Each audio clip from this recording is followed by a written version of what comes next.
Hello and welcome to the Financial Blueprint. I'm your host, Kyle Ryan, and with me today is Nate Simpson of Simpson Tint Detailing. Thanks for being here with me, Nate. Of course. Thanks for having me, Kyle. Yeah, of course. So I've got Nate on. He's got a mobile tinting and detailing business. He's actually just about to launch a brand new business. But Nate, tell me a little bit about what you do.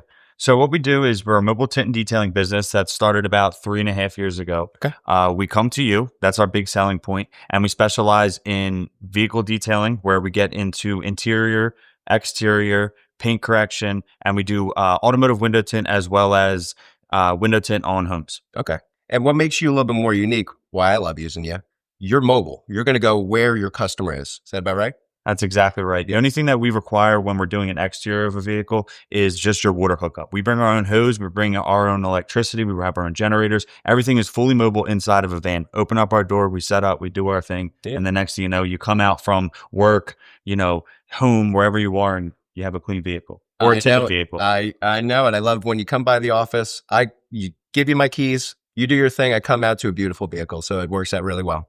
One of the reasons I want to have Nate on the show today is because what I think you do is a spectacular job in marketing, right? So Nate's an entrepreneur. I'm trying to have entrepreneurs on, show what really works from a financial perspective, from an operational, logistics, planning, marketing, you name it. What works for your business? And you just crush it. So tell me about a little bit of your marketing efforts. So the biggest thing for me is consistency. Okay. Branding and consistency. So once we created a logo, we created, ourselves. And the biggest thing for me that I've learned from, my past and where I came from a sales background was you have to have the people trust you. People buy from people is the biggest thing that I've learned. So once I created a brand, people saw the brand. I started with a logo. That logo really didn't work. It wasn't me. It wasn't everything like that. And obviously the logo now has the surfboard, which I like to surf on my spare time. Not that we get into that. But so when you have the logo, people saw that logo and they started to trust me and they started to realize this is Simpson Tint Detailing. And the biggest thing was also making sure that it was my last name.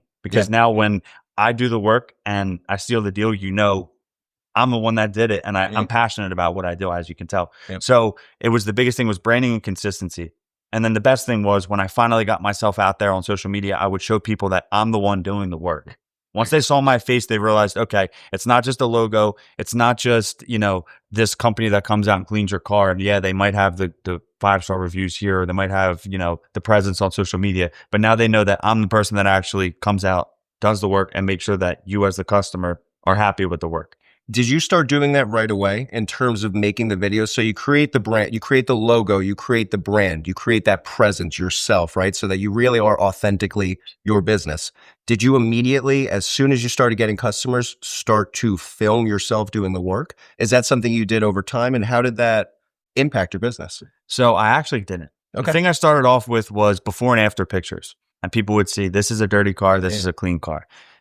Did it work? I mean, obviously it did because we got to this point, but it took some time. Yeah. And then I went from the best marketing strategy tool that I had was social media, the meta glasses. I put on a pair of meta glasses and I recorded myself actually just working. Yep.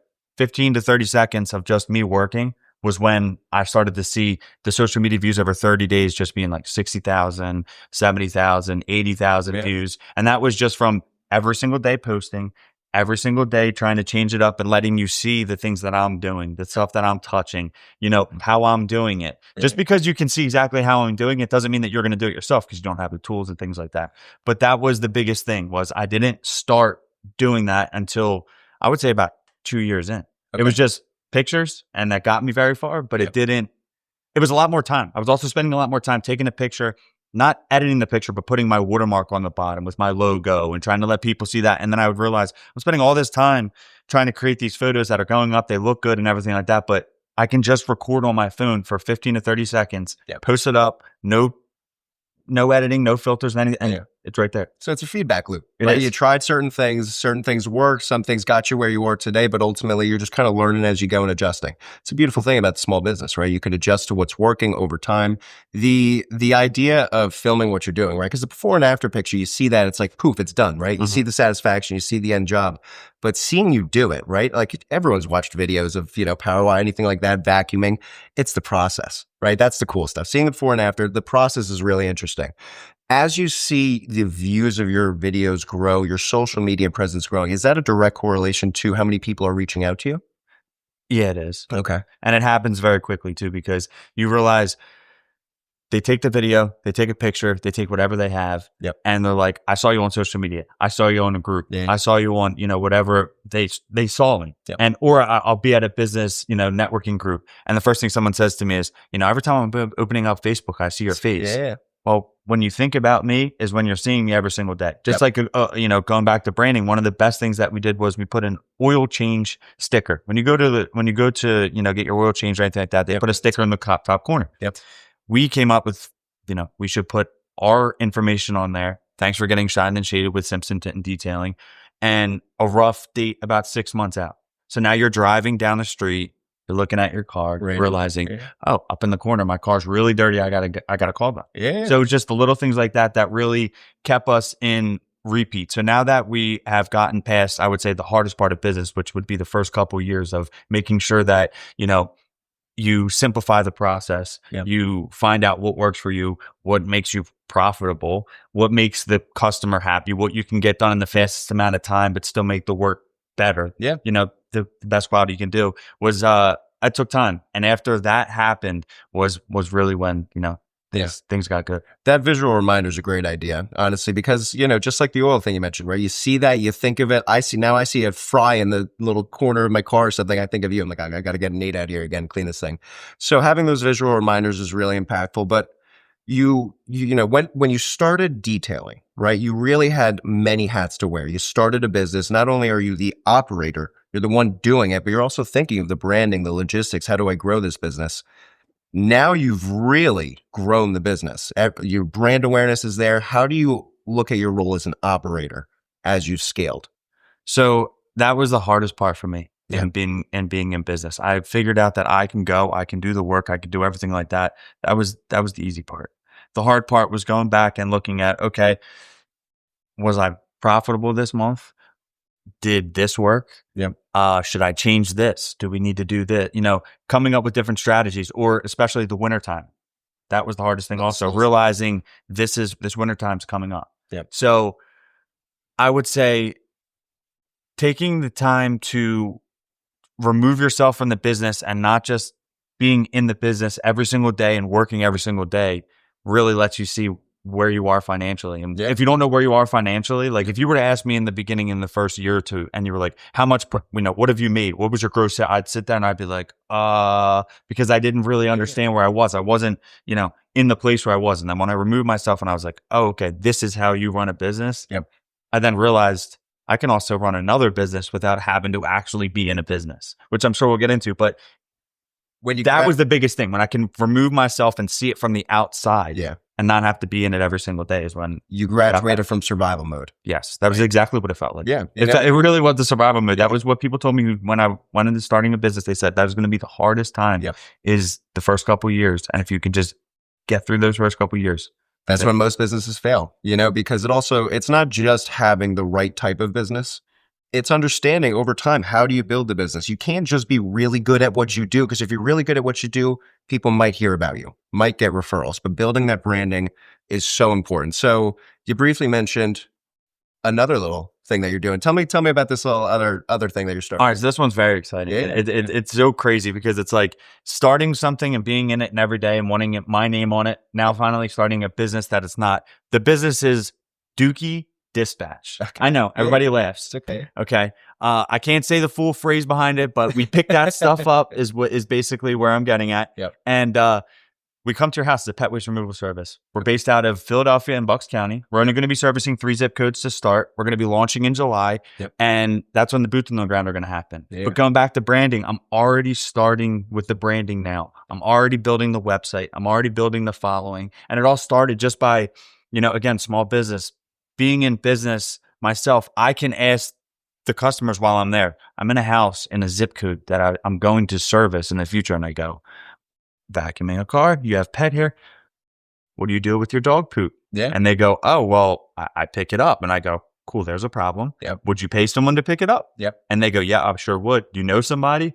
As a matter of fact, I do. So I came up with a problem. I came up with a solution, and I realized, going through research, that pet waste removal business is absolutely booming. Yep. There's, so much that you can do with such little, you don't need many materials. Yeah. We're coming to your house. We're picking it Picking up. up We're food. doing that kind of stuff. That's really, again, that's where it all came from.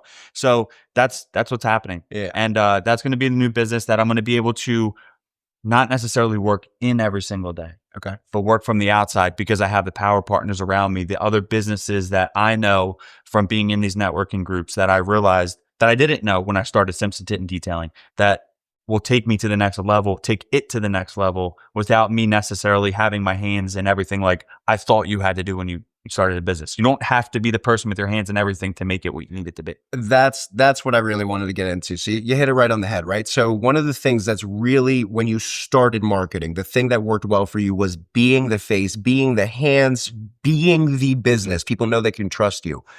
You can only wear so many hats. There's 24 hours in a day, unfortunately, right? You can't extend that. There's only 7 days in a week. So your one business is exploding, right? You've gone from mobile tint. I even want to talk about how you tint residential, commercial windows. We'll get into that in a moment, but you do a lot and you drive a lot, right? So you could do all these different things. You spend a lot of time marketing. How do you have time to build this? Are you just going to be focusing on the branding, the marketing? Will you be able to use these outside contacts that you've met along the way to be able to do the work, where now you are more so focused on the owner, not the operator role? Right. So I always make this joke.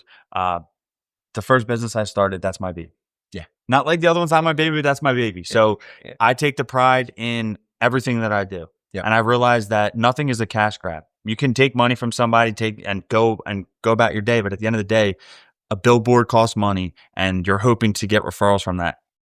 A person is who's going to give you the biggest referral moving forward. Absolutely. So what I spend a lot of time doing is marketing every Wednesday, being consistent, going back to the C word, consistency. Yep. And I also now with the other business, I'm going to rely strictly on other people to help build it to where I want it to. Like, for example, there's a business coach at part of the networking group. He's somebody that's going to give us the ideas, who has already asked me questions that I'm like, wow, I didn't think about that. Yep. But he's already trying to avoid the questions prior to me going into business so that we don't hit those problems when we first hit the ground running. Yeah.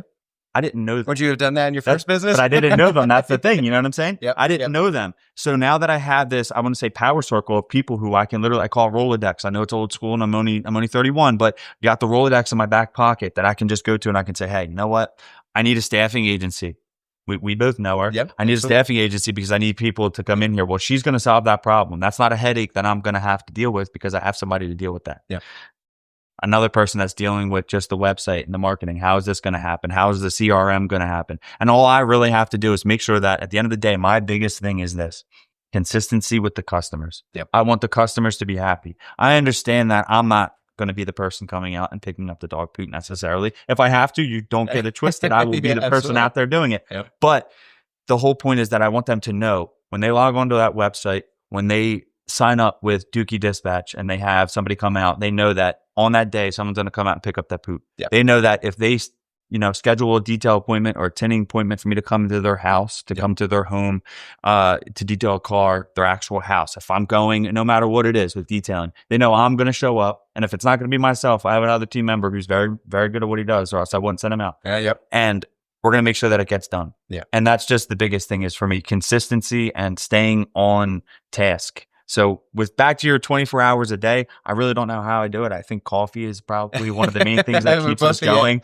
Yeah. But besides that, it's also the ambition and motivation to not want to ever give up. And when I come up with an idea, especially the second business, I've already had several people that said it's not going to work. Why are you starting something else? Why are you doing something else when you're already have something that's successful? Yeah. I have a family that I'm growing, that I'm starting. So that's what matters to me the most. And if I can, create things that I'm proud about and that I really want to do, it feels less like work. It does. And that's where you have to find the drive. And I can't say it. I love the name. Every time you say Doogie Dispatch, it puts a smile on my face. But the one thing that I've always heard in the years of growing this business, being a part of it, is the value of a business is at its most when you are no longer a necessary part of it. You've got your baby. You love that baby. It doesn't even feel like work. I think you're building this because you can only wear so many hats. as you continue to have these entrepreneurial thoughts, you just got to build it the way you do, right? And you market it differently. You market it in a way where you don't have to expect to see you as the face of it, but consistent, reliable people. And building that's not the easiest thing either. So you're working with Tempe and you're just kind of working on with your network to build the roadblocks of this next business that you otherwise wouldn't have really learned about from the get-go. And we're building your first one. That's exactly it. I would have never known, or, if I came into business not knowing anything and I had this Rolodex of people off to the side, it would have made my first business completely different. But that's just the way that's the way that it is. So I feel like, again, entrepreneurial mind and being able to do whatever you want to do in life really allows it to. Now I was able to create a second business that's going to do what I wanted to do while being on the outside. Because at the end of the day, I did realize, I'm not going to be 55 years old bending over detailing inside of a car. I want to enjoy, you know what I'm saying? I want to enjoy my life. And with the help of you guys also, that's how you can do that. Set yourself up for the future. And that's probably the biggest thing that working for yourself allows you to do. It's the most difficult thing because you have to work for it. And people think, oh, well, you own your business. You can just take off whenever you want. But my cell phone never stops. The problems, if there's a problem, it's still there. In the wintertime when things slow down, there's still bills. There's still things that never change. And it all goes back to that C word, right? If you aren't consistent, your customers will notice a lapse in that. They're always going to give you the first fresh of, the sense of doubt, right? Mm-hmm.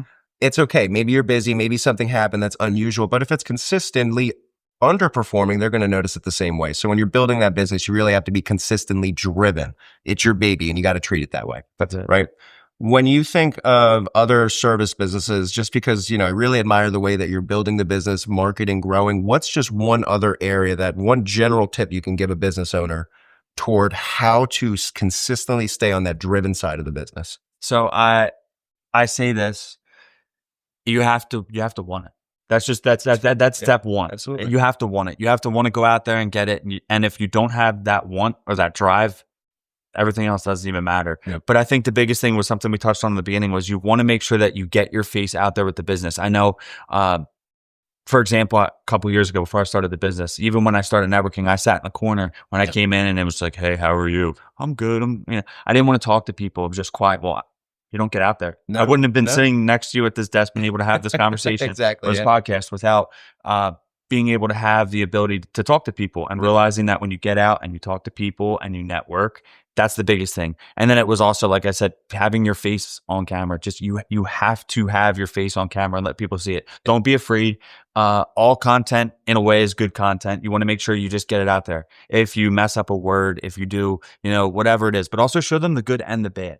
Don't just show them the good. Let them understand that, there's great days, there's okay days, there's days where you want to just go home and crawl in a ball and go to sleep. I mean, we all have that. Just because I'm in a business doesn't mean that every day that I wake up is a beautiful, absolutely amazing day. It happens to everybody. Everybody has life. So the biggest thing is be consistent, show your face, let people know that you're out there, and just get on camera and post every single day. Every day. That's the best thing you can do to market your brand and wear your brand. If you're going out and you're going to do something, wear your brand. Don't be proud of your brand. If you're not proud of your brand, that's a huge part of it. Being consistent, getting out there. Because especially marketing, filming of any sort, networking. Unless you're just the biggest extrovert in the world, it's uncomfortable, right? You got to learn it. You got to go through, and that's why one of my favorite things is you learn the most from mistakes. Right? You learn the most by not having constant success. So you got to go out there, learn to stumble, pick yourself back up. I think you've done an awesome job of that. It's a good analogy of basically showing mastering any business comes down to the details. It does come down to the details. That was a good one. All right. Well, Nate, tell the viewers, all the listeners, how to reach out to you. You got a lot of different social medias. Talk about your business, tinting, detailing, as well as the new side piece. So ways to get out to us. Right now, Dookie Dispatch, we'll start with that one because that one's the new one. The best way to get in contact with us would be through Facebook until the website is going to launch. It's going to be dookie-dispatch.com. Or we're also going to have another one, dookie-dispatchpa.com. That'll be the website link. Instagram, dookie.dispatch. And there will be a phone number there that you can also shoot us a text. Now, when you get enrolled in the early, there's going to be, an early enrollment. That would be a great deal. You want to get in, there's going to be like a free first time pickup, and you're going to save for your first 6 months. I mean, that's huge. And then the other one with the tinting and detailing business. The best way to get in contact would be 215-769-9660. That's our text line. Because I started the business with my cell phone, and I will tell that for anybody else, that if you're starting a business, get another phone number from the beginning, because you need to keep your personal cell phone your personal cell phone. Yeah. I still have the customers who text me on the personal cell phone, and I leave them there because they've been there for X amount of years. But that's how you would get in contact, via text or call. And Simpson.Tint on Instagram is the best way. Facebook's another way to get in contact with us. And that's the best way to reach out. You've been the man. Thank you so much for being on the show. Yeah. This has been the Financial Blueprint with Kyle Ryan. This has been my guest, Nate Simpson. Thanks for being with us today.